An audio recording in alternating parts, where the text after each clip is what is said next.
We out the projects, baby. Where we gonna live at, son? Central Park West somewhere? What you gonna buy your mom, son? How long? A big house. It's the will of the man. It ain't the skill of the man. Don't be afraid of nobody. Take it. Take it. Strong, baby. Like nobody's better than you. You have a son named Jesus Shuttlesworth? Is your son considered the #1 high school prospect in these United States? He's awesome, baby, with a capital A. The governor's made a request that your son seriously consider enrolling in his alma mater, Big State. The governor's given me his word. He'll do everything in his power to cut your time here short. The NC2A deadline is 1 week away. 2 parole officers will be assigned to you. Yeah, I guess I better get working now, huh? Hello, son. What did I tell you about that stranger in the house? He's not a stranger. He's our father. I don't have a father. Look, I need to talk to you. You'll see me around. The man escaped just like Shawshank. Why beat around the bush? We love you. It's $10,000. I don't need that money, Coach. You can look like Buddy Hackett and drive down the street with this and have 40 girls chasing you. Oh, Jesus. I want you to go to Big State, son. You find it in your heart to go to Big State, they may let me out on an early parole. I got that arthritis thing. My brother's got the same arthritic condition. It's going around here in Coney Island. Yeah. It's contagious. Why in the hell did you name me Jesus anyway? What type of name is that? Jesus! Biblical name. No kidding. I pray that you understand why I put you. I was the one who put the ball in your crib. I ain't no baby no more. Dear Lord, deliver Jesus to us. People make mistakes. People veer off the path. So what? God forgives them. When will you? Never. Cool. I bet he can finally beat you. One-on-one, and this will be the most important decision in your life. Don't blow it.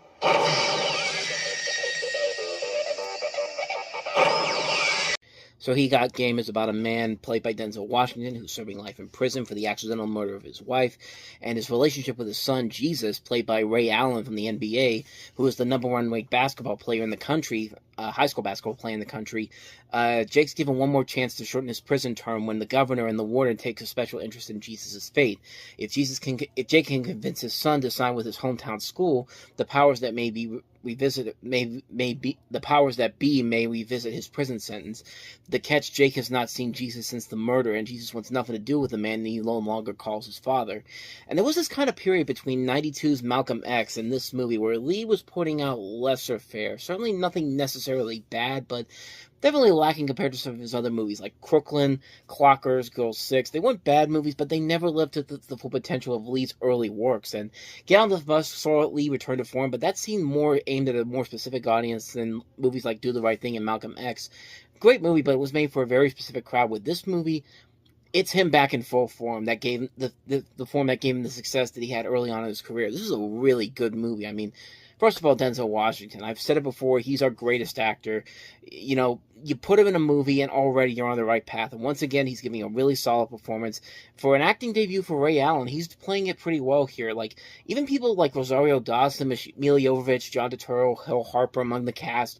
You also have Shaquille O'Neal, Reggie Miller, Bill Walton, Scottie Pippen, Michael Jordan, Charles Barkley, Jim Bowen, Rick Pitino, George Carl, Dick Vitale, all making cameos in here. They're all very engaging. The story overall is very well done. At about 2 hours and 60 minutes, it does run a little bit too long, but for the most part, it's another really solid and enjoyable Spike Lee film. It's a nice return to form for him after a couple of years of lesser works, but it has a lot of good characters you really want to relate to, a good dramatic edge, a well-done story. It runs at a mostly smooth enough pace, and like I said, it brings Spike Lee back to the form that made him what he was, what he's become. I mean, this is not quite on the same levels as something like a Do the Right Thing or Malcolm X, but it's the closest he's been since then at this point. But it's a great movie, man. I can't recommend it enough. He Got Game. Definitely check that one out. So with that said, on to the next movie, and that is Les Miserables. Time of revolution. A courageous rebel. We are the Republic! And a passionate young girl. Didn't breathe while you talked. I was afraid I'd miss a word. Would risk everything. Tomorrow we're going to fight. For each other. We have to go. Even if we can't come, I have to wait. Victor Hugo's Les Miserables, rated PG-13, opens everywhere May 1st. And this is not the one with Russell Crowe and Hugh Jackman. Believe me, if you'd be able to tell if Russell Crowe was in this one. And I'm Javert. Do not forget my name. We'll never forget your name, but we'll also never forget that horrible performance you gave in that movie, Russell.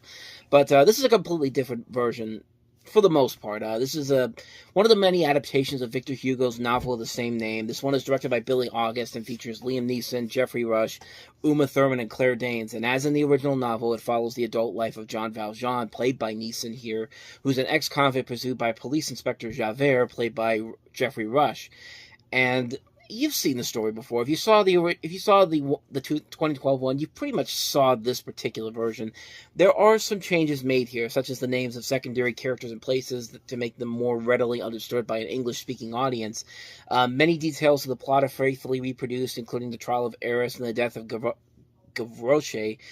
The Thenander family appears only when Valjean redeems Cosette. The Petit Gervais episode does not occur. Marius has no family backgrounds and leads the student revolt. Cosette is far more independent in the film, suggesting leaving the cloister to experience the outside world, and challenges Valjean's control of her life. Valjean explains his past to her directly rather than through Marius. The film ends with Javert's suicide, eliminating the novel's extended denouement and including the wedding and Valjean's death. It's been a long time since I've seen this particular version. I think I saw it when the 2012 one came out. From what I remember from it, it wasn't bad. I mean, it has a good cast overall. I mean, you got Neeson, Rush, Thurman, and Danes. Lenny James is also in here. Peter Vaughn, Christopher Adamson, Toby Jones. Just a really solid cast overall. And it does deliver a faithful adaptation of the story. I thought it was pretty well done. It's kind of underrated. It's been a long time since I've seen the 2012 one, and I don't remember that one being that great. But then again, I have a problem with that director, the man who made that movie, Tom Hooper. He also did The King's Speech and also Cats, and I just don't like him as a director. So maybe that's kind of why I wasn't that big of a fan of it. But yeah, I think this version actually works very well. If I remember right, I think this is a better version than the 2012 one. But like I said, it's been a while since I've seen both of these versions, so my quick thoughts on that one. That's Les Miserables. So on to the next movie, and that is Patrick Swayze in Black Dog. License permanently when I went to prison. You don't need a license if you get pulled over.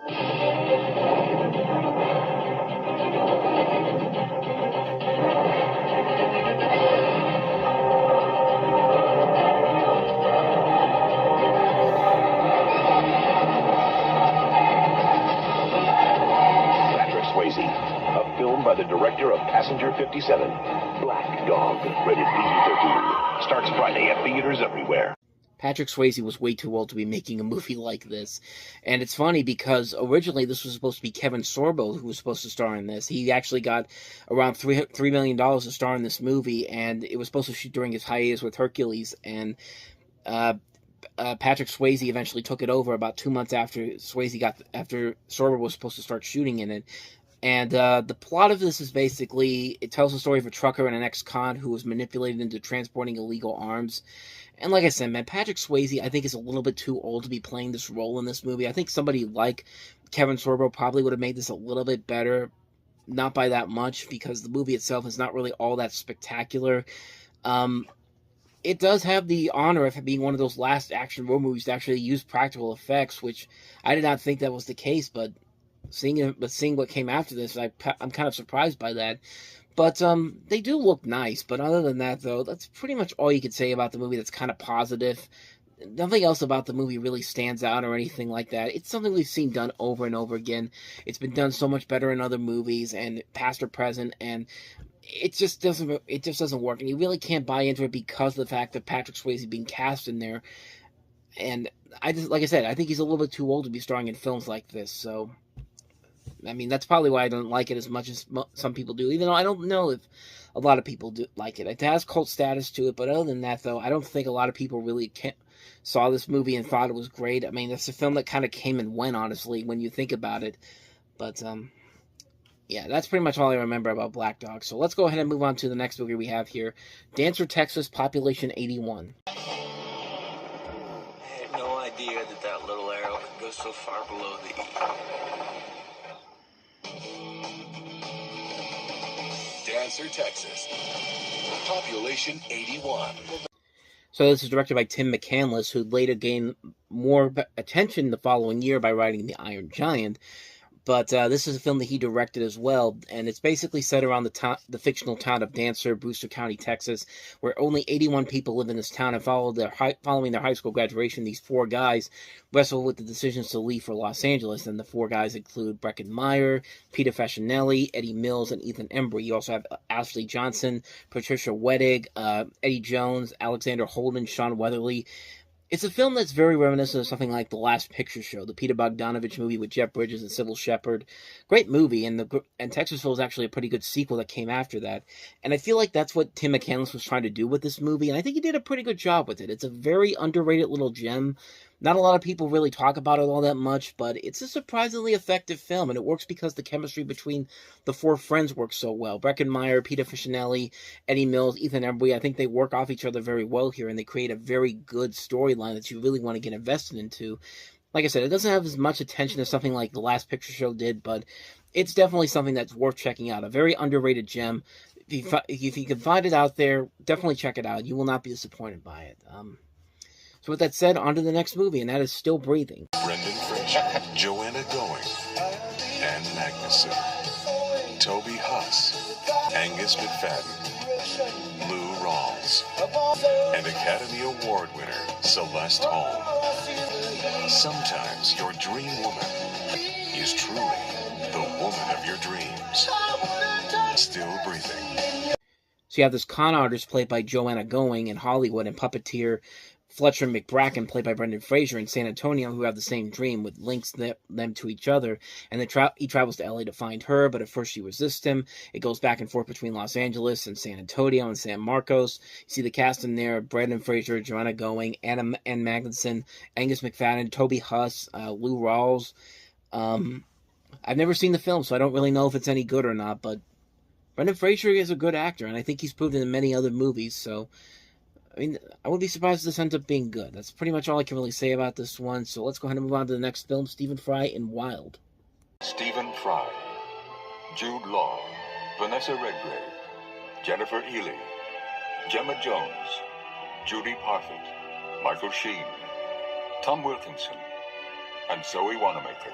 What is a love that dare not speak its name? There's nothing unnatural about it.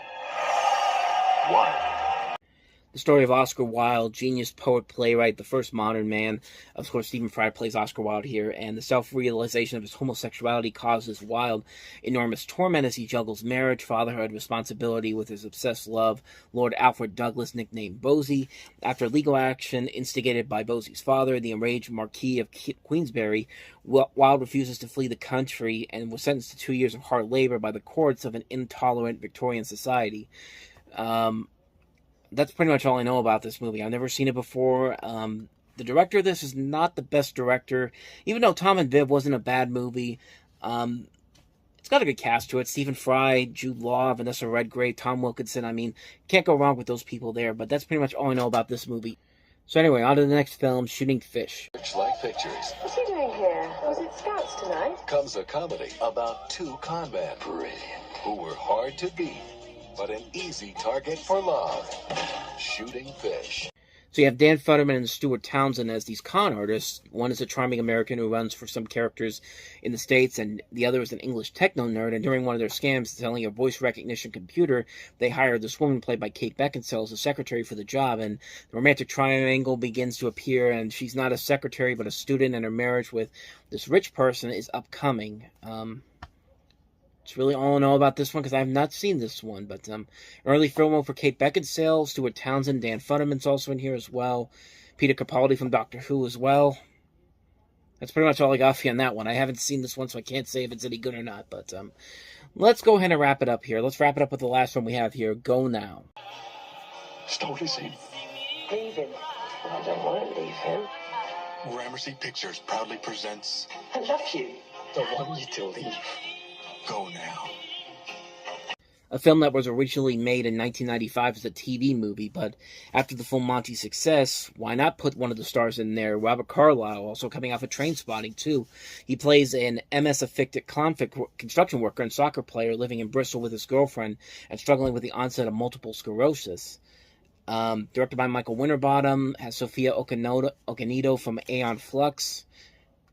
Again, that's really all I know about it. I'm pretty sure they put this out primarily because of Robert Carlyle's Rising Stardom, starring in Trainspotting and then The Full Monty, and then see if he can have another success here. I don't know anything about this movie, so I don't think that plan really worked out all that well. But, I mean, you never know. You never know. It could actually be something interesting, but, I don't know. Well, I don't know. Maybe one day I'll check it out, but I don't know anything about it right now. So let's go now. Last summer, 2 comets were discovered that are on a collision course with Earth. The smaller comets will hit first. We now have the details. Creating a tidal wave over 3,000 feet high. The larger comet is the size of New York City. If it can't be stopped, all life on Earth will perish. So for the past 8 months, the United States and Russia have been building the largest spaceship ever constructed. The Messiah. This is the crew that will stop the comet. To ensure our way of life goes on, a network of immense caves has been constructed. We're going to hold a national lottery. We can put 1 million people in them for 2 years. If the world does go on, it might not go on for everyone. Be good. Be good. Good luck to us all.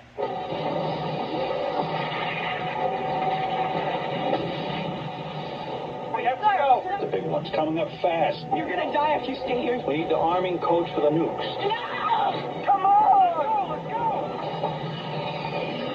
We've lost picture. Messiah, this is Houston. Send me Messiah. How's my time? Taking too long. Got jammed up at 75 feet. We're losing one. Time! Get the hell out of there!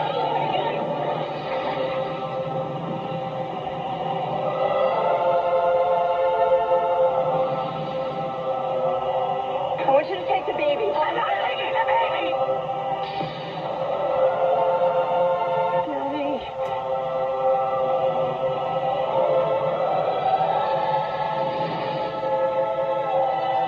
Deep Impact.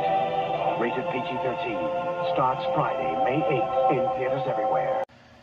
I mean, basically what you saw there was a condensed version of the 4-minute trailer that this movie had.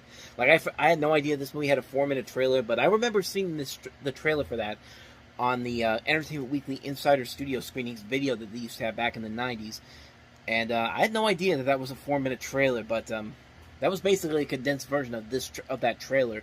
And I do like how the one thing that they take out of this is the fact that they assume that the reporter, played by Tay Leone, thinks that Ellie is a mistress of the Secretary of the Treasury, played by James Cromwell there. But they take that out of this trailer that I just showed you. Basically, the plot is pretty much that a comet is about to hit the Earth and cause a mass extinction. And it's a 7-mile wide comet. Pretty much has a lot of the same elements to something like Armageddon, which proved to be a much better film in terms of box office-wise. But I think Deep Impact is the far superior film because, A, it actually had balls to actually have this comet hit the Earth and basically to say that we don't care, we're not going to be able to stop this thing. It's going to hit, and it's going to be spectacular to watch on the big screen. And it certainly was that. When this comet hits, it's so damn good. Like, the effects in this movie hold up after 25 years. It's amazing how well these effects hold up. And like I said, I like that the movie had balls to basically just say, yeah, we're not going to be one of those. We're going day after on this. Like, there's a good chance that most of the people that you see in this movie will not survive this. And sure enough, they do not. Most of them do not survive this. And well, that's one thing. B, I think it had a better marketing campaign than Armageddon did. Honestly, like, Deep Impact pretty much tells you everything you need to know, and it shows that there's a much better movie here than what Armageddon would eventually become. Yeah, Armageddon's going to have some good visual effects for this time period, or at least so we thought, but like I said, man, I prefer this over Armageddon any day of the week, and it's just a really good movie. You have a lot of great talent involved in here. Robert Duvall, Taya Leone, Elijah Wood, Vanessa Redgrave, Lily Sobieski you saw in there, Morgan Freeman as the president. I mean, how can you go wrong with that? Plus you have Steven Spielberg as the producer, a top producing team, and Richard D. Zanuck and David Brown, Mimi Leader, who had just come off of the Peacemaker, the first DreamWorks film, and Bruce Robin, the co-writer of Ghost. I mean, so many elements there that just work so much better. And like I said, this is a far superior movie. I mean, this film feels, and it's interesting because this feels more scientifically accurate than Armageddon eventually would be. And it's just a much better movie than Armageddon is. I mean, it's just a far superior movie. It's a movie that's not afraid to go for it and basically say, we're going all in on this. We're not going to have the happy ending like Armageddon eventually had.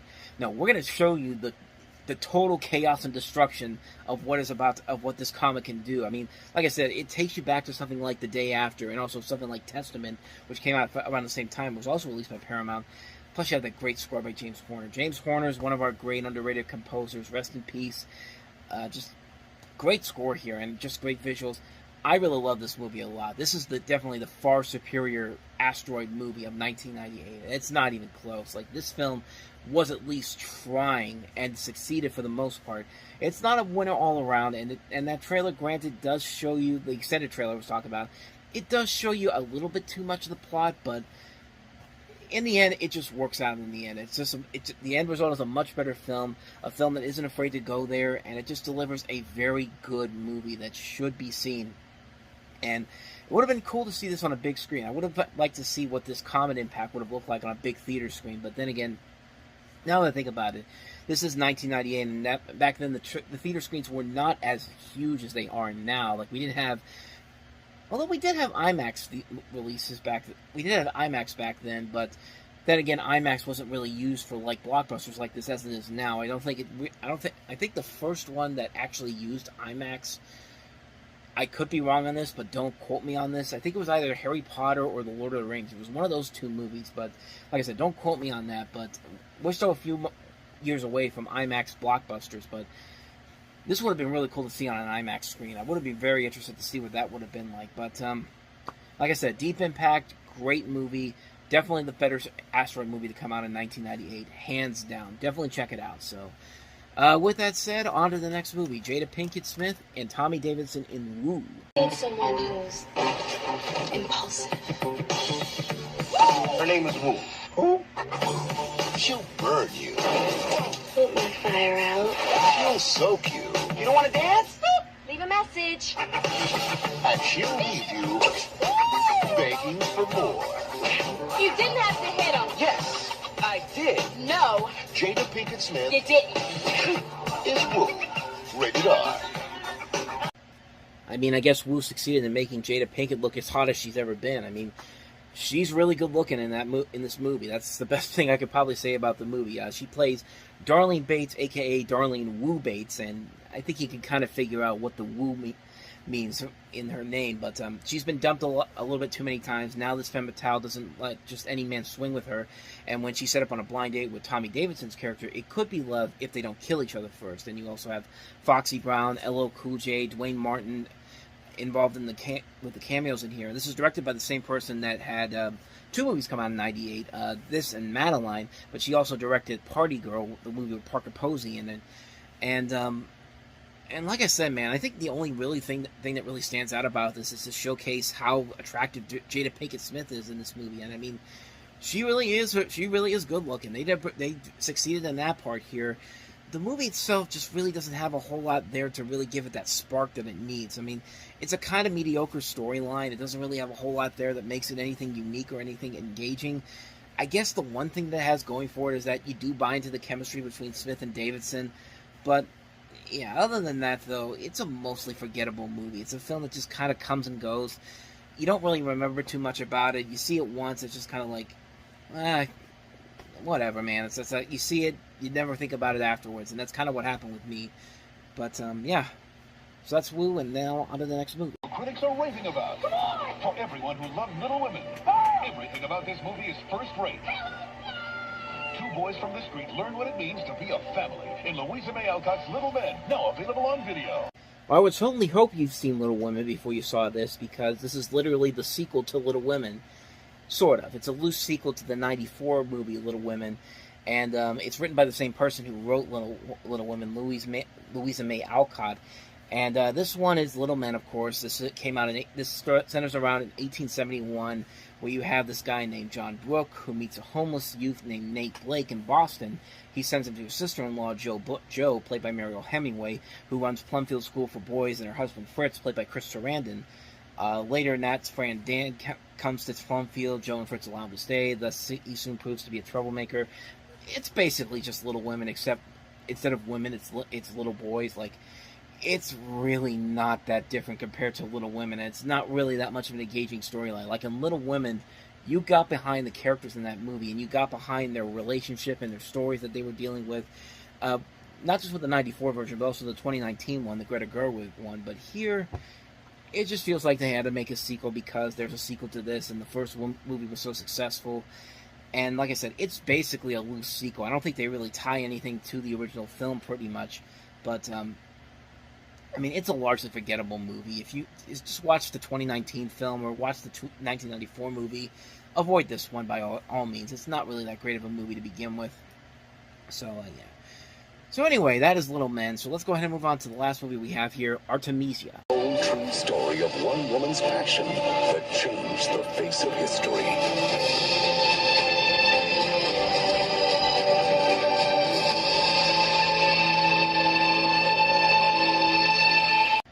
So this is basically a biography about one of the first well-known female painters, Artemisia Gentileschi. I think I'm pronouncing that right. The movie basically tells the story of her youth when she was guided and protected by her father, the painter Orazio. Her professional curiosity about the male anatomy forbidding from her eyes leads her to the knowledge of sexual pleasure, but she was also known because in 1612 she had to appear in a courtroom because her teacher was suspected of raping her, and she tried to protect him but was put in the thumbscrews. That's literally all I know about this movie. I don't know if it's any good or not. I mean, Siskel and Ebert gave it 2 thumbs up, way up, so that's something, but, yeah, other than that, though, I really don't know too much about this movie, so I can't really say if it's any good or not. Probably might be, but I don't know for certain, but, that's Artemisia.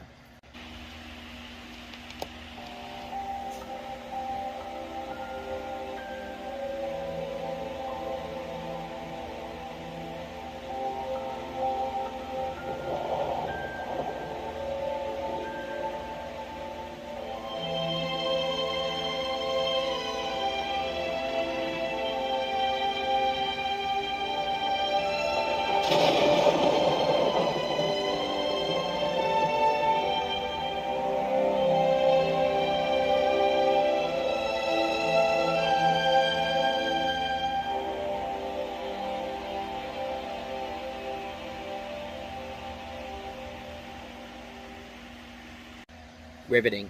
Anyway, I mean, not really much there to show you. It's a little teaser trailer, and not a very engaging teaser trailer. I mean, it's just a guy is riding a horse through a thunderstorm, and then the horse whisperer. That's it. Like that teaser really doesn't do anything to sell the movie. But you basically have a story here where Redford plays the title role of the horse whisperer. He's a talented trader with a remarkable gift for understanding horses, who's hired to help an injured teenager, Scarlett Johansson, in one of her first major leading roles in a movie, and her horse back to health following a tragic accident. And as bad as that teaser trailer is, and as how Oscar baity this movie really is, because it definitely does try to tug at your heartstrings a little bit too much, not in the good kind of way, I will say that the movie is actually pretty decent. It's not a great movie per se. It certainly isn't one of the best movies that released this year in 98. Not this year, referring to 1998, but I will say that it is a passable movie. It has some good writers behind it. Eric Roth and Richard LaGravenese. Great cast. Robert Redford, Kristen Scott Thomas, Sam Neill, Diane Weiss, Johansson, Chris Cooper. Some good cinematography overall. It is a very good, solid film. It does have those great landscape shots that the cinematographer Robert Richardson handles very well here. And you do get attached to these characters. I mean, it is a legitimately good movie. It is not a great film overall, but considering how the trailers come off as this schlocky, Oscar baitish type of film, I was expecting a lot worse, but luckily, it does not go into those pathways whatsoever. It does leave a good, lasting impact on you once you see the film. It is a decent film. I'd say definitely check it out. Don't go in there expecting one of Robert Redford's best films, but you'll get something a whole lot better than I think you would probably expect from the trailers alone. So, certainly beats the crap out of the next movie we have here, because we've got another Disney knockoff for you. And, It's from the company. It's from the company that was for the longest time the biggest competitor of Disney, but now not so much. Let's talk about Quest for Camelot.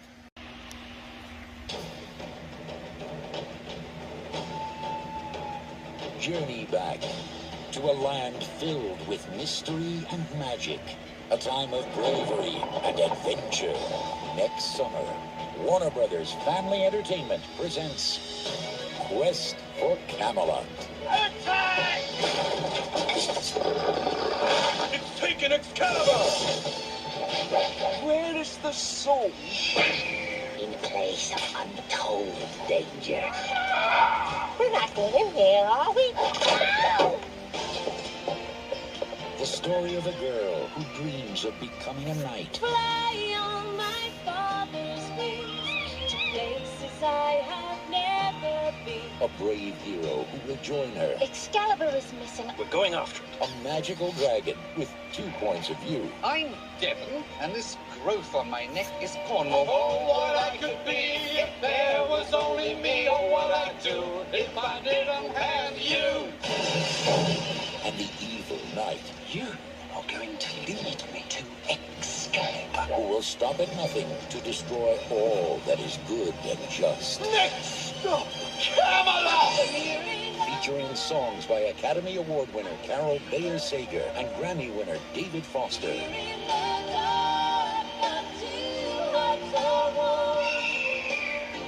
Share the adventure. Excalibur only belongs in the hands of Arthur. Of the noblest legend of all time. Face them.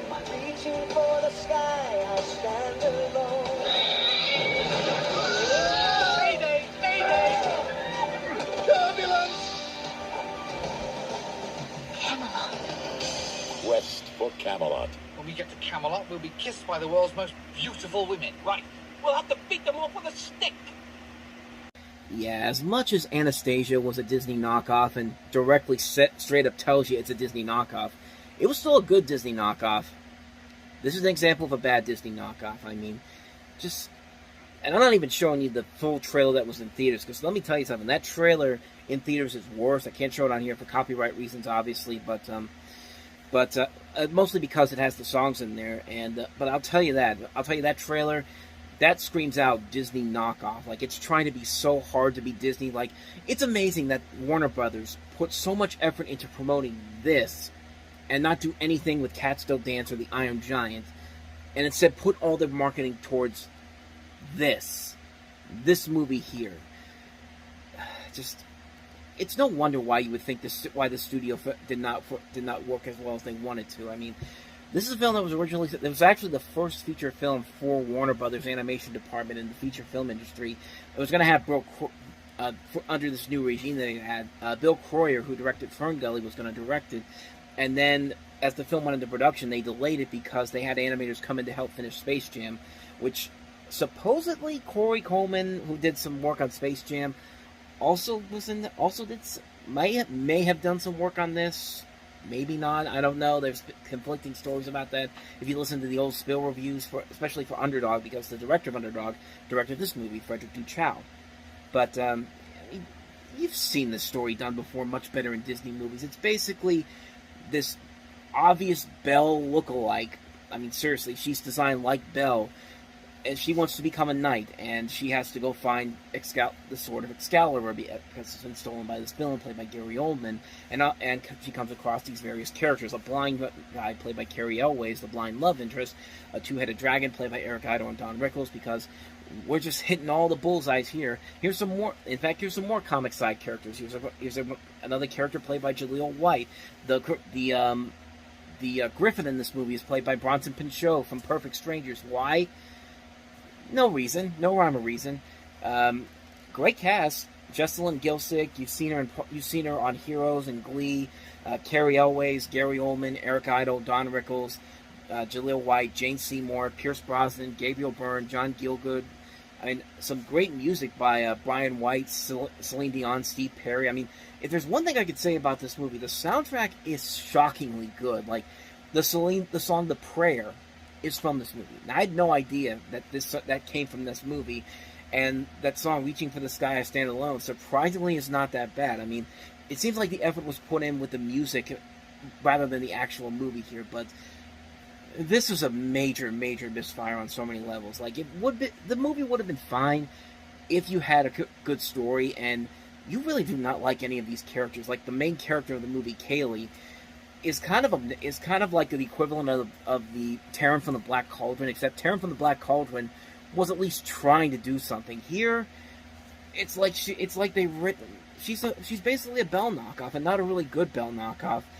Carrie Elway's, his character's backstory doesn't really make a whole lot of sense. Like, what, there were no other blind people back there. He's the only one that's blind, and so because he's an outcast. Like, it just doesn't make any sense whatsoever. And of course, Eric Idle and Don Rickles, they're playing the genie comic relief character, Disney comic relief character, and they get pretty annoying really fast. No matter what you can say about the talents of these two guys, they get pretty annoying really damn quickly. And Gary Oldman's villain is not an intriguing villain whatsoever. Like, not at all. And this movie, just like, nothing is ever explained. Yeah, it takes place in an enchanted forest. It's magical. I get that, but you have to be much smarter than this. Like, you can't pan yourself down to, you can't, basically what I'm trying to tell you is that you can't dumb it down this much is because it's strictly for kids. Like, the Disney movies that came in the 1990s were clearly made for kids, but they were universal appealing films. It didn't just appeal to the kids, it appealed to the adults as well, like The Little Mermaid, Beauty and the Beast, Aladdin. I mean, these movies still hold up over well in time from kids who grew up then, as adults now can watch these movies and realize that, I mean, they hold up well over time. This does not, and this film had so many production troubles, creative differences, the story was heavily retooled, prominent departures in the animation and management staff. So the movie that was supposed to be the thing that was supposed to launch Warner Brothers' feature animation division just was not, and it completely failed on so many levels. Like, it bombed hard at the box office, and, you know, it doesn't help when your movie is trying to market itself by using characters from the Looney Tunes to sell your movie. I'm not even kidding. They actually used characters from the Looney Tunes to promote this movie. I wish I was kidding, but I am not, and I have the proof right here. On May 15th, Warner Brothers Family Entertainment is proud to present Quest for Camelot. Here is what America's toughest critics are saying. Loaded with talent. Just loved it. They love the adventure, the fun, and the music. That really is terrific. See it twice. I did. Quest for Camelot. They loved it. Rated G. Starts Friday, May 15th at a theater near you. Yeah.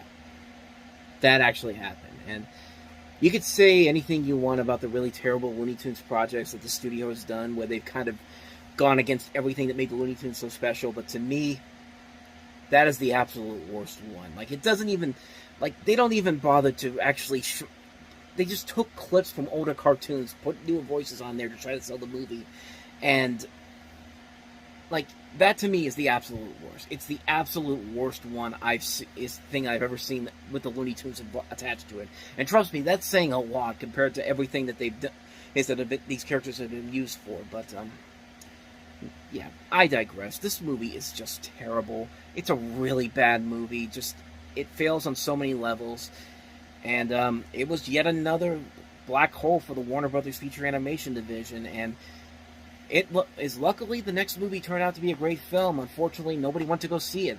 So we'll eventually get to that one when we get to 99. But that's Quest for Camelot. Let's turn the page a little bit here. Let's go to a much better movie that came out this weekend. Probably the best movie overall that came out on this weekend, and that is Warren Beatty's Bulworth.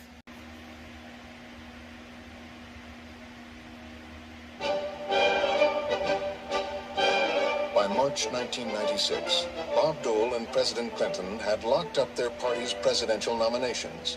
And while California approached its primary with little fanfare or attention, Democratic Senator J. Billington Bulworth embarked upon the final weekend of his re-election campaign.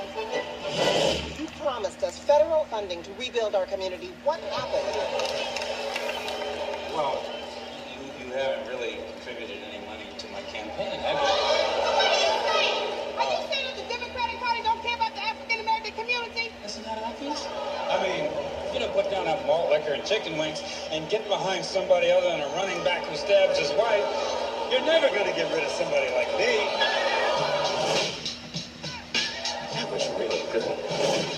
Yo. Yo to you. Later. I was hoping for sooner. Senator, what is this new strategy? Just tell me a little bit. Senator Bulworth. Excuse me, Senator. Do you think it's wise to seek the support of the entertainment industry when you have such low opinion of our product? My guys are not stupid. They always put the big Jews on my schedule. Excuse me? Murphy, put something there about Farrakhan in here for you. Let me look. Miss, you be really honest with me and don't spare my feelings. Do you have any more of the little crispy crab cakes?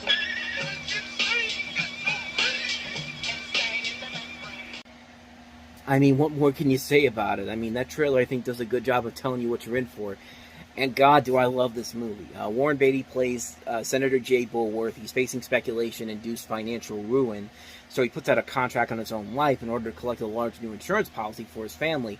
And living each moment on borrowed time, he suddenly begins spouting raw, unfiltered, and sometimes offensive in words, but satirical in spirit, thoughts to shock audiences and handlers in the speech of hip-hop music and culture, and his newfound uninhibitedness and new relationship with this woman named Nina, played by Halle Berry, carry him on a journey of political and spiritual renewal. And I mean, this is a film that could have easily fallen apart so quickly from the get-go, but Warren Beatty, this is probably my favorite movie he's ever done. And I love Dick Tracy, I love Reds, I love Heaven Can Wait. I think the worst movie he's ever directed was his last film, and that was Rules Don't Apply, and that came out almost 20 years after this movie. And that movie just didn't work because it was too safe for its own good. This is a movie that I love that it goes for every single thing that it can do to try to get a good laugh out of you, and it just works. Like I said, this thing could have easily fallen apart quickly, but man, Warren Beatty just sells this movie and sells his performance. He is so damn funny in this movie. He is just working this performance so well. Him and Halle Berry are just excellent together. Oliver Platt is very good in here. So is Don Cheadle, Paul Sorvino, Jack Warden, Christine Baranski's also in here playing Bulworth's wife. I mean, it's a movie that goes for it and just leaves leaves such a hilarious comedy in the process. And it's interesting because there were some notable names who did rewrites on this. James Toback was one of the rewriters. Aaron Sorkin was a rewriter on this film. But man, this movie was so damn funny. I mean, this is so damn funny. And it's very topical even today. Like, you can make it... This is a film that was probably way too ahead of its time. But man, when you look at how the world has changed in the 25 years since this movie's come out, like, this movie was very much ahead of its time, and it was just so brilliantly funny. Like, it's a really damn good movie. Maybe one of the best political comedies of all time. I can't tell you enough. Definitely seek Bulworth out because it is so funny. It is so well done. It's very satirical. It does everything a good political satirical comedy should do. And it's just absolutely fantastic, man. I love that Warren Beatty went for it and created a very damn good movie out of it. I mean, it's an incredible film. I can't recommend it enough. Go check it out. You will not be disappointed by it by any means necessary if you go into it on the right note. So that's a good comedy that came out this weekend. Now here's a terrible comedy. Pulp Fiction.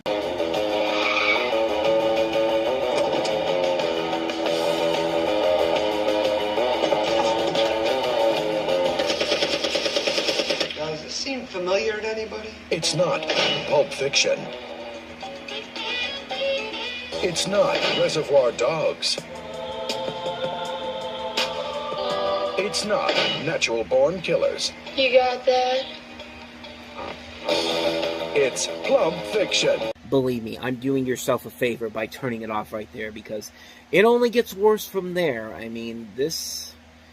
I swear, I thought Jason Freeberg and Aaron Seltzer did this movie but under the pseudonym of Bob Coher, but, no, this is a real person that did this. This is a real guy that eventually later went on to become a director of television. Did stuff like The Anger Management Show with Charlie Sheen and a whole number of different Disney Channel comedies, and, yeah, that probably makes sense for a film like this. Basically, you have a spoof of mid-1990s films, violent, convoluted films, more specifically Pulp Fiction, works of Tarantino, Reservoir Dogs, Natural Born Killers. They also tackle stuff like Woody Allen, Priscilla, Queen of the Desert, Clerks, The Crying Game, Forrest Gump, The Monkey, Spike Lee, Nell, Oliver Stone, Christopher Walken, Waterworld, Reality Bites, just... like, you couldn't tell me that this was a... You couldn't if I showed this movie... If this movie was made in 2006, you would have honestly thought it was another Friedberg and Seltzer movie. It is that type of a movie that has that kind of bad comedy to it. I mean, it's a really bad comedy. It's not funny. It's not creative. It's not engaging. It's just, here's a list of things that happened around this time period and things that are related from the last 5 years. Like, let's make a comedy out of it. But, like, a movie like Spy Hard was not a great movie either, and that had the Friedberg and Seltzer writing that, but Spy Hard was at least trying. I mean, it has Leslie Nielsen, who will put any effort into anything that he's in, even a smooth comedy like that. It wasn't a great movie overall, but at least he was trying in that film. They're not trying in this film. Like, there is nothing funny about this. You're lucky I stopped at that right there, because the trailer only gets stupider and stupider from there. Like, the type of jokes that you expect that are in here. There's a wannabe Quentin Tarantino caricature in here that's not funny or not creative, and not creative in any means necessary. Wastes too many good talents in here. Like, you have Pam Adlon, Sandra Bernhard, Julie Brown, Colin Camp, Dan Castellaneta, Jennifer Coolidge, Robert Costanzo, Tommy Davidson, Paul Danello, Tim Kaczynski, Jennifer Rubin, Jimmy Walker's in here, Don LaFontaine. They actually got the trailer guy to do this. That's too good of a cast to be wasting on a film like this. This is a mess. This is a mess on so many levels. It's just not a good film whatsoever. I really don't like this movie. It makes Friedberg and Seltzer. Now, I can't even say that, because Jason Friedberg and Aaron Seltzer still made more spook movies than this. But it's close to being up there. I mean, this is close to being on that same level, honestly. But anyway, let's go ahead and move on. Here's Clock Watchers next. Making a living. You think I'm your little office thief. Oh, you got me. You finally got me. By killing time. Clock Watchers. So you have Parker Posey, Toni Collette, Lisa Kudrow, and Alana Ubach as temporary office staffers in an office complex, and the four of them become misfit friends in an office environment when they're ignored and mistrusted by their coworkers. That's really all I know about this movie. I've never seen it before, but it's got good reviews to it, and it has a great cast involved. I mean, those four ladies alone are what make it more than worth at least checking out to see if it's any good. But other than that, though, I don't really know too much about it, honestly. I can't really say if it's any good or not. So that's a quick one on that one. I do kind of want to check it out just on that cast alone, though. So anyway, quick one on that one. On to the last one here. We can also be quick on this one, too. Lawn Dogs. So quick that I'm just going to show you the title and just move on, because I have not seen this movie. You have this precocious young girl played by Misha Barton, pre-OC, from a gated community who befriends a landscape worker played by Sam Rockwell. And it explores the societal repercussions of their friendship. And you also have Christopher McDonald, Kathleen Quinlan. It's written by Naomi Wallace, and it was actually one of the last films by the Rank organization, and directed by John Dogan. And it's using the folk tale of Baba Yaga as a prominent plot device. And although it's filmed in Louisville and Danville, Kentucky, it's a British film produced by Duncan Kenworthy. It's got some pretty positive reviews. It won numerous film awards at film festivals in Europe, so again, might be something that could be good, but like I said, I don't really know too much about it. I haven't seen the film, so like I said, I don't really know for certain anything about the movie in particular. Maybe it's good, maybe it's not, but again, I don't really know for sure.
I mean, what more do I need to say about that? That's where it all began. I mean, this had one of the biggest marketing campaigns, probably the biggest marketing campaign at that point in time. And, you know, you have Roland Emmerich coming off of Independence Day, which was one of the first movies that really kind of started this gigantic marketing campaign push, and they just pushed it to an incredible level with this film. Basically, Roland Emmerich said that you shouldn't use full-body images or headshots or Godzilla during the marketing, and it ended up being a smart move because every trailer that came out, they did a good job of hiding the monster, not showing it to you. You had to go see the movie to actually see the monster for yourself and see it in full scale, on a full-scale big screen. And you know what? Kudos to them. That was a big decision, and it paid off big time. Like, that trailer was so popular that theaters actually began to advertise the fact that this movie was playing, that Men in Black was playing this trailer in front of it. That's how big that is. I mean, we're talking about, this is just a few months before The Phantom Menace has had its trailer drop, and we'll eventually get to that one once we get to around November, because that's an interesting story in its own right. But not only that, you had Taco Bell putting in $20 million for the media push on this. I mean, of course, you have the trailers where the Chihuahuas trying to trap the monster in a box. You had toys, you had merchandise all over the place. I mean, Sony Pictures, I mean, they went all out for this. I mean, on New Year's Eve, 1997, this is the trailer that they put out in front, is right before the ball dropped. Are we ready to say goodbye to 1997? Are you ready, New York City? 10, 9, 8, 7, 6, 5.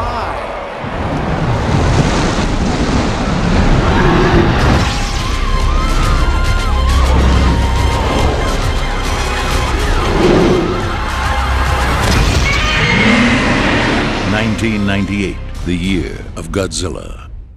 Yeah, spoiler alert, 1998 really was not the year of Godzilla, which unfortunately brings me to, let's talk about the movie itself, because as much as I can say that the marketing campaign for this movie was brilliant, the marketing campaign for Independence Day was also brilliant as well, and look at what happened with that movie. That movie did not live up to the marketing, at least in my opinion it didn't. I mean, I know it made a ton of money, but yeah, at least that movie gave people something, that gave people what they wanted to see, and maybe it didn't affect everybody, but most people liked Independence Day. Godzilla, not so much. This was a film that, I think the reason why Roland Emmerich said don't put the monster in front of anything is because that when you see the monster in the movie, it looks terrible. It looks horrible. The visual effects in this movie look terrible. And if the visual effects were the worst thing about this movie, you could kind of let it slide, but the visual effects are the least of the problems of this movie, because this film, the story makes no sense whatsoever. The characters are badly written. The characters are just poorly casted altogether. I mean, they spend more time on the human characters than Godzilla himself. Like the movie shouldn't be called Godzilla if Godzilla's only going to show up in a third of the movie. Like, on top of that, you have casting that just really does not make any sense in terms of the people that they got in here. Like, Matthew Broderick is a capable actor. He's been in blockbusters before. John Renault's a rising star. He's best known for his work with the Just Visiting films. He's also in Lupuson's Professional. But then you bring in all these different TV actors. Like, you have Maria Patillo, who's been in a bunch of canceled 90s shows at the time. And then not one, not two, but three different actors from The Simpsons in here. Hank Azaria, Harry Shearer, and Nancy Cartwright. For no reason whatsoever. And then there's Vicki Lewis from News Radio, and then there's Kevin Dunn. You've seen him in a ton of stuff. You've seen him on Seinfeld. Like, why the sitcom actors? Like, why couldn't you get any bigger names for this movie? I mean, with Bryan Cranston and Godzilla, at least he proved that he was not a sitcom actor at that point. He had won Emmys for Breaking Bad. So he was more than an established actor when they put him in that movie. But here, it just doesn't make sense. And again, it would work fine if the characters were likable, but you do not like any of these characters whatsoever. You hate Matthew Broderick's character because he looks too much like the character from Jeff Goldblum's character from Independence Day and James Spader's character from Stargate. I mean, he has that same nerdy look to him like Spader and Goldblum had. You hate Audrey in this movie, Maria Patillo, because she's just trying to get back to Paulist to just further her career. I mean, she's not even hiding it. And, like, she comes off as a real bitch in this movie. Like, everybody comes off as just the most evil, hatred people on the planet in this movie, and it's just not worth it. Like, they can't even do references right. Like, Michael Lerner in here plays Mayor Ebert, and he has his assistant Gene, you know, Siskel and Ebert. And it's sad when Siskel and Ebert's basically telling you, like, if you really wanted to make a good parody with us in this, why not have the monster just step on us? I mean, like, I don't understand why they would have him in there if they're not going to do that. I mean, that would make a whole lot more sense here, but it just gets stupider and stupider as the movie goes on. Like, the big climax with the Madison Square Garden and Godzilla apparently can lay over 200 eggs because, I mean, he reproduces asexually, I guess, just like the monster, just like the dinosaurs in Jurassic Park. I mean, we'll never explain why, and the CG effects in there look horrible. If you watch the 4K version of this does not hold up at all. Like, it looks horrible. This whole movie looks horrible, and even with the great marketing campaign, they get so lazy sometimes. Like, I took a little bit of footage from one of the teasers. I want you to listen to this, and then I'm going to show you something else that came after this that you might find the tune a little bit familiar, and you're going to see what it is after that. So take a look at this.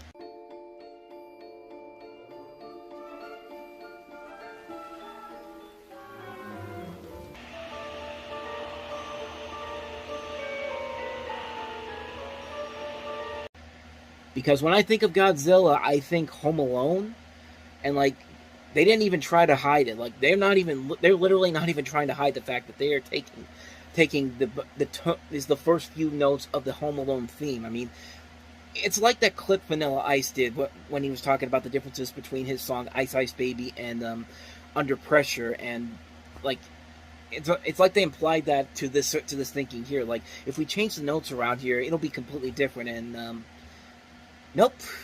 People are still gonna figure it out that that's the same notes as Home Alone, and yeah, but yeah, there's nothing good about this movie. I mean, it's a bad movie. Like, everybody in this movie is so stupid. Everybody in this movie is there's movie stupid and there's just stupid, and these people are just so stupid. Like, when Godzilla attacks New York City, there are people who don't even realize that he's there. Like, there's a scene where a guy's in a truck and he's listening to headphones. Like, I don't care how good your music is right now. If you don't feel the ground shaking, is this a giant monster is coming down the city? Like, something is wrong with you, man. Like you're either deaf or, as I try to move up here, but you're either deaf or you're just really obnoxious to what's going on here. And it happens way too many times with the people in this movie. Like if you hear a giant monster coming into the city, like, you should be able to hear the vibrations early on, but everybody in town, it's too little too late whenever they see it for the first time. It's just like the stupidity levels of this movie get so ridiculous. And you know what? Godzilla's not even the worst thing to destroy the city. The military is, because the military just keeps destroying buildings and just keeps destroying everything, and Godzilla's probably just sitting in the background going, wow, I don't even need to do anything. Keep it up, guys. Keep it up. Like, why am I even here? It's like, why are you even here? Like, like I said, Godzilla's design looks terrible, and the movements are just so ridiculously bad. It's a mess. It's a mess on so many levels. This was supposed to be a huge new cash grab for Sony. They had sequels planned for this. They had a TV series that came out that same year, which coincidentally, the TV show actually turned out to be a lot better than this movie ever turned out to be. I mean, it wasn't a great show compared to Men in Black, but at least it was something better than what this movie was trying to offer. But, yeah, it's just a disaster on so many levels. It's not even a good disaster. Like, this is one of those films that you look at it and you think, and this was the film that I think a lot of people, including myself, realized that, wow, Roland Emmerich is probably the biggest con artist ever, because he can put this huge, brilliant marketing campaign behind these movies, and he knows he has to make these movies he knows he has to make these movies sell, because when the finished product comes out, it always looks like it's a big disappointment. It's always a film that ends up looking as bad as it could be. I mean, he's done this throughout his entire career, even as of recently. I mean, Independence Day Resurgence had a decent marketing campaign to it, but who wants to see an Independence Day sequel 20 years later? And it's like, Like, he did this with The Day After Tomorrow, and The Day After Tomorrow is probably his best movie, in my opinion. Like, it's basically Independence Day again, but there's moments in there that I enjoy compared to a lot of his other movies. Like, 10,000 BC had a great marketing campaign. So did 2012. So did White House Down. So did Midway. And, like, after a while, it's just kind of like, you know, you could throw as much money as you can to the marketing campaign for a movie, but if your movie if you have to spend more money on the marketing to make your film look better, maybe you need to take a good look at yourself and realize that you're not as good as a filmmaker as you put yourself out to be. And I think a lot of people woke up with Godzilla and knew that if we're going to see another movie with this director, it's got to be something much better than the last couple of films he's done. And to his credit, the next movie he did was completely different from what he did before, and it turned out to be a lot better than I think most people would have thought, including myself. But we'll eventually get to that when we get to the Patreon 2000. But yeah, I know I've gone on a lot about this, but Godzilla, you know, it just didn't work. And luckily, Warner Brothers and Legendary Pictures, when they did the MonsterVerse, they completely brought back what made Godzilla so special. They made a lot of great movies with Godzilla and them. Godzilla, the 2014 one. King of the Monsters was a good one. Godzilla vs. Kong. We got a good Kong movie out of it. Like, the MonsterVerse so far has been honestly, the MonsterVerse has been more successful than the DC cinematic universe the DC universe. I mean, think about it. Like, Warner Brothers has that and the Conjuring universe, and they had the Lego movie universe for a while now. Like, you didn't need the DC universe, honestly, for Warner Bros. To have a successful multiverse. I mean, they had 3 right there. So, but that's a totally different subject altogether. But, yeah, Godzilla. What more can you say about it? It was one of the most overhyped movies of the year, and it just did not live up to the potential that they had. So when they said that this was the year of Godzilla, yeah, that wasn't true. That was not true at all. So, now that I've gone off on that, let's go ahead and move on to a much better movie, and that is Terry Gilliam's Fear and Loathing in Las Vegas. Universal Pictures invites you to come to Las Vegas, where the people are friendly. You can't park your car here. It's not a reasonable place to park. Well, you're on a sidewalk. It's a sidewalk. The rooms are comfortable, and the atmosphere is out of this world. Johnny Depp, Benicio del Toro, Fear and Loathing in Las Vegas. Get out of here! Rated R. Starts Friday, May 22nd in theaters everywhere. Of course, this is not the first time that Universal would do a movie that involves Hunter S. Thompson. Of course, Bill Murray's Where the Buffalo Roam in 1980 was also met with mixed reception, but Bill Murray got a lot of good reviews for it, and he is really the best thing about that movie. The movie itself, not quite as good, but Fear and Loathing in Las Vegas is a goddamn classic. I mean, this is a great, great movie. You have Johnny Depp's Hunter S. Thompson, and Benicio del Toro as Raul Duke and Dr. Gonzo, respectively. And the film details the duo's journey through Las Vegas as the initial journalistic intentions devolve into an exploration of the city under the influence of psychoactive substances. I mean, you see it in the trailer there, and it gets crazier and crazier from there. But then again, it is Terry Gilliam, and if you've seen Terry Gilliam's work, you know that this is exactly what you get from Terry Gilliam from this work with Monty Python, as well as stuff like Brazil, and, you know, these other great movies that he's done, 12 Monkeys, The Fisher King, Baron Munchausen. I mean, it's as good of a Terry Gilliam film as you can get. I don't know why, I'm just keep slipping out of the chair for some reason, but yeah, Fear and Loathing in Las Vegas is a goddamn classic, and it is indeed a goddamn classic. Johnny Depp, pitch perfect as Hunter S. Thompson. Actually, no, I take that back. That's not Johnny Depp as Hunter S. Thompson. That is, Johnny Depp is the one that's playing Raul Duke, and Benicio del Toro is the one that's playing Dr. Gonzo. So, I apologize for that. My head's all over the place right now, but no, Johnny Depp as Raul Duke is really well done. It is a really good performance from him. It's probably my second favorite performance of his, behind Ed Wood. I mean, this is such a great, great role for him. And him and Benicio del Toro, the connection between them is just so good. And Johnny Depp just has so many quotable lines in there. It's hard not to talk in the same dialect that he's using here. Like, it's like the scenes where he's, like, when he goes to the hotel and the patron is there. It's just like, what's the score here? And she just turns into a lizard. It's just like, woo! like that's just good fun stuff there. And not only do you have great performances from Depp Del Toro, you have Tobey Maguire, Christina Ricci, Ellen Barkin, Gary Busey, Cameron Diaz, Katherine Hellman, Michael Jeter, Craig Bierko, Lyle Lovett, Flea, you know, a lot of cameos in here, Debbie Reynolds, Christopher Maloney, Harry Dean Stanton, Penn Jillette, even Hunter S. Thompson himself shows up in this movie. Like, the cast of this movie is just top-notch, and the movie is just so much fun. It's so hilarious. It's so well done. It's so over the top. I don't know what else to say about it. I love this movie to many, many ends. It's a great, great movie. If you have not seen Fear and Loathing in Las Vegas, seek this movie out. You will not be disappointed by it. And Mr. Thompson, I apologize for getting your characters wrong here, but your book inspired a really damn good movie, and I appreciate that. Good job, Terry Gilliam. Good job, Donnie Jeff. But with that said, let's go ahead and move on to the last film here. Let's move on to a movie that has several of the same people that were in Fear and Loathing in Las Vegas, and that is The Opposite of Sex. I don't have a heart of gold, and I don't grow one later.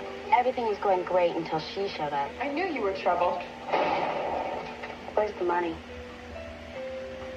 Oh my God, she's the human tabloid. Well, that can't be good for the baby. Not only that, she's going to smoke a cigarette after. Christina Ricci, Martin Donovan, Lisa Kudrow, Lyle Lovett, Johnny Galecki, and Ivan Sergey. The Opposite of Sex. Now playing. I'm starting to realize 1998 was a good year for Christina Ricci. This was kind of her breakout year because she had this movie, she had Fear and Loathing in Las Vegas, and later in the year she would have Buffalo 66, which has one of the greatest trailers you'll ever see.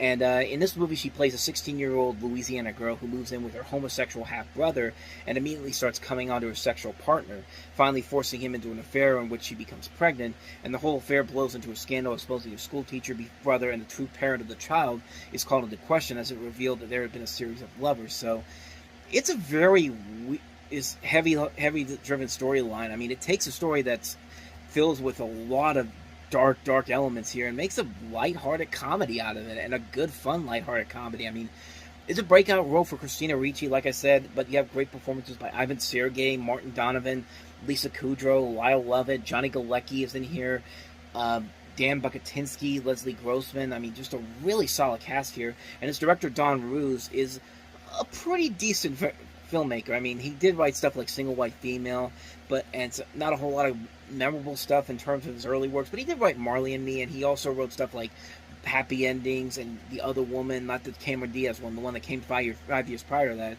and he created Web Therapy with Lisa Kudrow, which was a great underrated show on Showtime. And yeah, the movie overall, it's a very good film. It's a very solid film.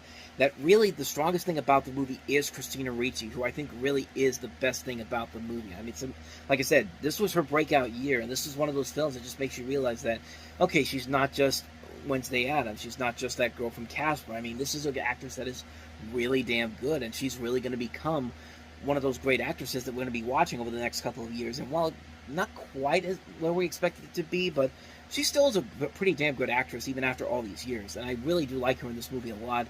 The movie overall is great. Definitely check it out if you haven't seen it. The Opposite of Sex, really good movie.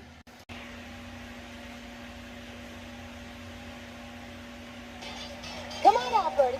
Go ahead and take off your blindfold. Oh, my God.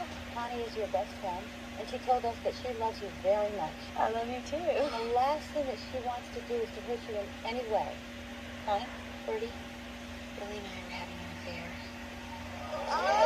affair. I'm sorry I had to stop there, but I'm really sick and tired of movies back then that did this sort of thing where you have somebody going on a talk show and having their secrets being exposed to a national audience, and that's supposed to be a key plot to the storyline. It happened in Little Black Book that came 6 years after this. It was one of the worst movies that came out that year. I hate it when they did that in this movie. That was the thing that just made me turn away from the movie, because they're not even trying to hide the fact that they're trying to help this woman. No, they're just making a name for themselves while also embarrassing the person that they're having. It's like, why would anyone think that she'd be okay with this? Like, honestly, like you're not doing it to help her. You're just doing it to make a name for yourself and embarrass this person right here in front of a national television audience. And it's just like, I'm sorry, I just hate that so much. I hate that trope that they they did back then, because there were a number of movies that had the same thing happen every single time. Like, there was a good number of movies, but Little Black Book and this film are the two biggest ones. I'm just like, oh my god. And you know, if that was the worst thing I could say about this. But sadly, the trailer keeps going. Sometimes when you're starting over, I'll look back, sweetheart. It's bad luck. there's no place like home. You look just awful. Well, I feel awful, Mama. Well, you look it. I saw you on television. Really? I tasted. We got to see it twice, once Central, once Mountain. That's where you're cream of corn. Queen of corn, honey. Once upon a time, your mama knew what it meant to shine. I invited Justin for dinner. It's not the time for your matchmaking Oh, stuff, all right? matchmaking? What's a matchmaking? Well. Pretty. You smell delicious. You wearing cologne? That's paint thinner with sweat mixed in with it. So, you need a job. I'm not likely to find a listing for prom queen. Just put me in a job. I would really be grateful. You know, your mother and I go way back. I know you must. Back home we had a skunk called Justin Matisse. Finally, Mom picked up a club and killed it. Well, that's a sad story. If you like the skunk, which we didn't. 20th Century Fox presents a story about following your heart. What would you have said if I'd asked you out? What's the matter with you? I'm a married woman. And finding yourself. You used to be so audacious. People would stop to watch you come down the street. You think you've lost that. I can still see it. I'm not a quitter. I care about my family. Damn, Birdie, when are you gonna face up to the fact that he ain't coming back for you? Get out there. Get this stink blown off here. I always hated that expression, Mama. I really don't want you to kiss me right now. Is there anything about it? Hope floats. God, I hate this movie so much. You could pretty much tell that I really do not like this movie. And really, you could pretty much see why. But, so basically the story is that you have Sandra Bullock playing this unassuming housewife whose life is disrupted when her husband, played by Michael Pare, reveals her infidelity to her on a Ricky Lake talk show. I mean, they call her somebody else in this movie, but in the 1990s, you knew who Ricky Lake was. You knew what she looked like back then. They even show her in the trailer here. It's just like, that's Ricky Lake, and like, it just doesn't make any sense whatsoever. It's just like, so her and her daughter, played by Mae Whitman, who's actually been in a couple of movies by Fox in the late 90s. She was in Independence Day and One Fine Day, slowly but surely building her acting career at this point. She goes to live with her mother, played by Jenna Rollins, in the small town where she grew up, where everyone knows of her televised marital collapse, and she meets an old friend named Justin, played by Harry Connick Jr., and instantly sparks a romance. But while his intentions are clear and good, she struggles with the decision to unequivocally accept him in his life, which basically means that they're going to get together at the end of the movie. She's going to let him in, and there's going to be a third act breakup, and they have to realize that they love each other very much, and they get together at the end. It's a happy ending, and blah blah blah blah blah. You've seen this garbage over and over again. And quite frankly, I got sick and tired of it very quickly, as most people did. You know, I know Sandra Bullock is a great actress. We know Sandra Bullock is a great actress, but there was a time when she was just doing these terrible movies to just try to get an Oscar for something that is way below what the talents that she really has here. Like, even when she won the Oscar for The Blind Side, like, she didn't win the Oscar for a great performance in The Blind Side. She won it for a career as an actress. Like, it's like the same thing with Colin Firth. Colin Firth didn't win for The King's Speech. He won it because he's Colin Firth. He's a great actor. Give him an Academy Award. I mean, this is something that we've seen done over and over again. And at times, yeah, sometimes that can work, but that's been the biggest problem with the Academy Awards, and that's a whole other subject altogether that we can delve into, but on another point in time. But honestly, when I looked at the movies that she did where she was actually acting in this, trying to be in a serious role, there's nothing really grand that comes to mind. Maybe Crash, honestly, but even then, Crash, I think is I don't hate Crash as most people do. I like the movie Crash, but did I think it deserved to win Best Picture over something like Brokeback Mountain? I don't think so. I think that was just a mistake on their part because they were too afraid of what would happen if Brokeback Mountain won, I guess. But again, whole other thing altogether. But the reason why I don't like this movie is because it's every single melodramatic cliche by the book, and it's not clever, it's not smart, it's not enjoyable. These actors are putting way too much effort in a story that should be more interesting, maybe, if the story didn't just go to by the book. It's like, nobody's given a bad performance in this movie. The performances in here are perfectly fine, but they're just devoid of anything that's making this movie memorable. And the worst part about it is, this is directed by Forrest Whitaker, and Forrest Whitaker as a director has been downright terrible. The best movie he made was Waiting to Exhale. This is the movie that came before this. And then he does this, he does First Daughter, and, like, you can tell why he hasn't gone back to directing as much, because you really want him to do it. He really deserves to direct something better than movies like this. And I hate these type of movies. I hate the movie where, like, oh, Sandra Bullock is coming to our town. Let's make fun of her because her life was completely ruined on national television because it's daytime TV, and that's just what everybody does whenever they see somebody in the town here. It's just like there's nobody likable in this movie. I mean, Sandra Bullock is not likable here because she put herself in the situation by agreeing to go on the show. Instead of because I think on these talk shows you have to have an express written consent to actually be on the shows. As far as I know of how this thing works, I don't know if that's specifically for like prank shows or I think that's for daytime talk shows. But I think you have to have a contract signed in order for this to be okay to go on television.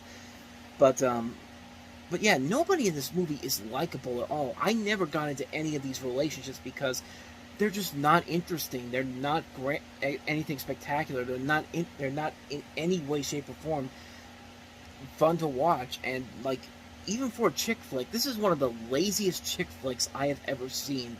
It is not interesting. It is not clever. It is not smart. It's a melodramatic, bland piece of garbage that just, like, Sandra Bullock deserves a lot better than this. She deserves more. She deserves much better movies than this. And it's a huge blemish on her acting career, because she has proven that she can be a really good actress in many other movies. This one definitely, the best that she can to save this movie, it just can't do the trick. It's just a film that's just a mess on so many levels. It's a disaster. It's not good. It's not a great film. So let's try to buck the trend a little bit here. Let's go ahead and try to go to the next movie and see if we can find something in I Got the Hookup.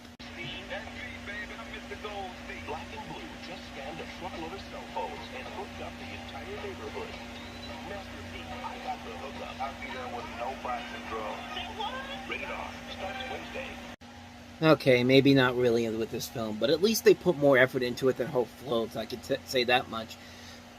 Basically, you have these two guys. Master P plays one of them, AJ Johnson's the other one. They're called Black and Blue. They deal in TV sets and boomboxes, but then a driver mistakenly drops over a cell phone shipment, and business is on the upswing, but then the local crime boss named Roscoe, and this enforcer, played by Tiny Lister, they have a deal go sour and blame Black and Blue. So Lorraine's boss, the woman in this, played by Gretchen Palmer, Dalton, played by France Turner, and the FBI are closing in. And there's just a lot going on in this movie that just really doesn't really work that well. The writing isn't as sharp as it should be. Occasionally you'll get a decent laugh here and there, but overall the movie really is not worth it. It feels like they're cramming way too much in here to really make for an interesting film. You got to keep it simple and sweet with a film like this. Like Clerks, some people compare this to Clerks, but Clerks was smart enough to have a lot of stuff going on here, but it takes place in a simple area. Like, it takes place in a single area for the majority of the movie, and that is the quick stop. Like, if you want, or something like Friday, which is a great movie that's kind of similar to Clerks, where it's mostly taking place in one general area, this neighborhood, and you have all these misadventures that go on. And I think that's really where the film kind of misses the mark there, because you have too much going on here. There's not a whole lot here to really make it unique or interesting, and it just didn't work. At least for me, it didn't work. It's a film that's just kind of like, it's trying to do something interesting and fun, but in the end, it's just not there when it's all said and done. It's a film that's just mostly forgettable. It's not that engaging. It's not that exciting. There are a couple decent laughs here and there, but they're very few and far between. So, in my personal opinion, it didn't work. But it did well enough to get a sequel, because they did a sequel 21 years later, so they must have done something right. So, but yeah, that's how I got the hookup for you. So let's go ahead and move on to the next film. Matthew Perry and Chris Farley in his last film, Almost Heroes. Farley. What is it? Matthew Perry. Indians. Your turn. I was told you speak English. Well, we seem to be making some progress. We wish to forget this. Oh, we got a date! Almost Heroes. Rated PG-13. Starts Friday, May 29th. Okay, I probably should be more specific. This is actually Chris Farley's last leading film role. He would later appear in a cameo in, well, not even a cameo, a supporting role in Dirty Work, which comes out a couple weeks after this, which I think is the far superior movie, but we'll get to that one in a little bit. We'll eventually talk about this film in general first. But I should say that as a kid growing up in 1997, in December of 1997, when I was about to turn 9 years old in a couple of weeks, and I heard the news that, you know, Chris Farley had died just a few days before Christmas of that year, that was the first real celebrity death that really got to me, because I had seen Tommy Boy and Black Sheep on TV so many times. I'd seen his work on Saturday Night Live so many times. I was a big fan of his work for the longest period of time, and it really got to me. Like, that was the first real major death that I ever felt as a kid, and it was this guy who I never met before. I would have loved to have met him, honestly, if I ever could, and this was it's a shame, because he was still very much working in the business. I mean, he was still putting out movies. He was still being seen on TV. I think he had just been on Saturday Night Live 2 months before his death in October, I think. I think it was October. It could have been earlier than that. Don't quote me on that. But yeah, when Chris Farley died, I really was hurt by that. I really was genuinely affected by it. And it was the first real major death in my life that I ever had to deal with. And it was this guy who made me laugh a lot for a number of years. And yet this was a film that took me a very long time for me to actually see. And I finally watched it, and I gotta say, man, this movie really was a major, major misfire on a number of levels. And it's not because of Chris Farley. Chris Farley is doing his best. He has a couple of moments where he is very funny in here, but you see in the trailer there that I just showed you, the jokes are not that smart or not that clever. This is a movie that kind of suffers from a similar fate to something like Wagons East, which is a film that's very similar to this. That was the last film. Wagons East was the last film that John Candy did before he died. He actually died while making that movie. And that film didn't work because the comedy wasn't smartly written there, and it was not a good film whatsoever. And this film, it just doesn't work, and Chris Farley is trying his best to keep the movie afloat, and sometimes he'll get a good chuckle here and there, but other than that, though, the movie itself is just, the writing is not that smart, and it would be fine if they didn't have Christopher Guest directing this movie. Now, if you don't know who Christopher Guest is, this is the guy that did stuff like Waiting for Guffman, Best in Show, A Mighty Wind, For Your Consideration. I mean, this is a guy that works for stuff like SCTV. Like, he did stuff for SCTV back in the day. He's an incredibly smart, funny comedic filmmaker, part of a group of very talented comedians that came out of that thing. And it just felt like they were trying to make this way too mainstream for its own good. And like, it suffered mightily because of it. It's a film that has so much potential with the cast that they have here, with these two incredibly talented comedic actors in Chris Farley and Matthew Perry. I mean, you also have people like Eugene Levy and Kevin Dunn and Bokeem Woodbine. You also have Hamilton Camp. You know, I want to say I almost said he was Hampton from Tiny Toons, but I don't think that was the case. But he's been a prolific actor before in the past. But you have Harry Shearer as the narrator in here. Parker Posey had a cameo in this movie that was uncredited, or at least was cut from the movie. But the writing just isn't that smart, and I think because they went too mainstream with it, Christopher Guest was not allowed to do the same type of comedy that made something like a Waiting for Guffman or a Best in Show work as well as this movie should have been. And it suffers mightily because of it, and it's just one of those movies that, you know, this is the last major leading role for Chris Farley that we were ever going to see from him. And the writing just isn't there. This comedy just isn't there for him. And to think that he was almost the voice of Shrek, and if you see that archival footage that's out there of what a Shrek was going to be, I feel like that Shrek movie could have been something much more interesting to see what Chris Farley would have done with that. Not to say that Mike Myers is bad as Shrek. I mean, Shrek is a great movie, and Mike Myers fits that role well. But seeing what he could have done with Eddie Murphy's donkey in that clip there, it would have been a very interesting thing to see what would have happened if he had actually completed that film. But of course, that never happened. But yeah, in this movie, he's just not. It's not his fault. It's the writing's fault. It's a movie that I feel like is going too mainstream.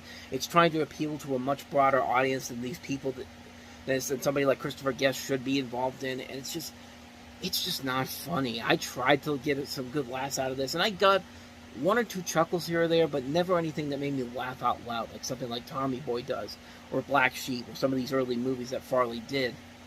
And in this case, I just feel like it's a major missed opportunity. It's a film that should have been a lot more enjoyable, a lot more clever, but it just wasn't there, and it just ends up being a very lackluster film that should have been so much more. And it's a shame that this is the last thing that Chris Farley's starring, in terms of a starring role, has his name attached to it, and you expect a whole lot more from him, honestly. So that's Almost Heroes. Let's once again try to buck this trend a little bit. Let's get to some good movies, and we have a couple of good movies to wrap this week up, including this next film that we have here, and that is Whit Stillman's The Last Days of Disco. Who I am. I'm a fully employed person who just happens to have a job right now. What if we don't marry some lawyer? What if we marry some meatball like you? Why is it when people have sex with strangers on their mind, their IQ just drops, like 40 points? Maybe in physical terms, I'm a little cuter than you, but you should be much more confident. I'm a dangerous, on the edge. I'm a kindergarten teacher. The Last Days of Disco, rated R. Now playing at select theaters.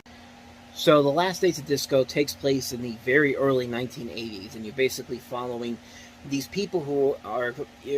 this is loosely based on Whit Stillman's travels and experiences in various nightclubs in Manhattan, including stuff like Studio 54, and it follows a group of Ivy League and Hampshire College graduates falling in and out of love in the disco scene of New York City in the early 1980s, and literally the last days of disco, because we were moving into a new decade and a new type of music was taking over. And this is the third film in Stillman's, what he calls his Doom, Bougets, and Love series. Metropolitan and Barcelona also come into play here. These three films are very independent of each other, except for some cameos from characters. And the idea for disco was originally conceived after Barcelona's disco scenes. And even if you've never seen those movies, there's still a lot to admire about this film. I think this is an incredibly well-made film that has just so many good, talented people involved in this. I mean, Chloe Sevigny, Kate Beckinsale, Jennifer Beals, Michael Weatherly, Chris Eidman, Matt Kessler, Mackenzie Austin. Just a really good cast overall in this film that just is working off each other very well. And it is a fun movie. It's a very engaging film, and you do get involved with the dialogue, with the dialogue of these characters. And they're just a lot of really good people, cool people to be around. Like you want to get along with these characters. You want to see what adventures they'll go on while they're dealing with the situations that they're in. And it's just a really damn good movie. It's a film that has a great soundtrack, classic songs from the 70s, all throughout the film. The visual look of the film is impressive.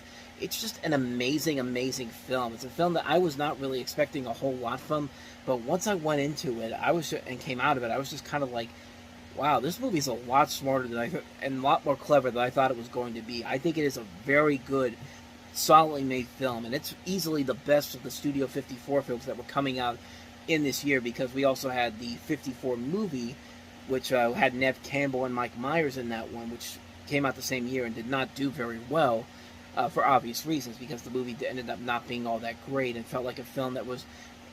It just didn't work as well as I think they wanted it to. This is definitely the stronger film relating to Studio 54. This is definitely the better film. And even if you've never seen Whit Stillman's other work here, like I said, you really do get invested by it, and you get so attached to these characters, and you want to see where they're going to go from here. And I think they do a fantastic job in this film.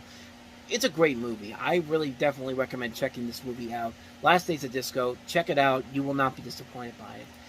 So with that said, on to the last movie we have here, and that is Insomnia. non sono libera.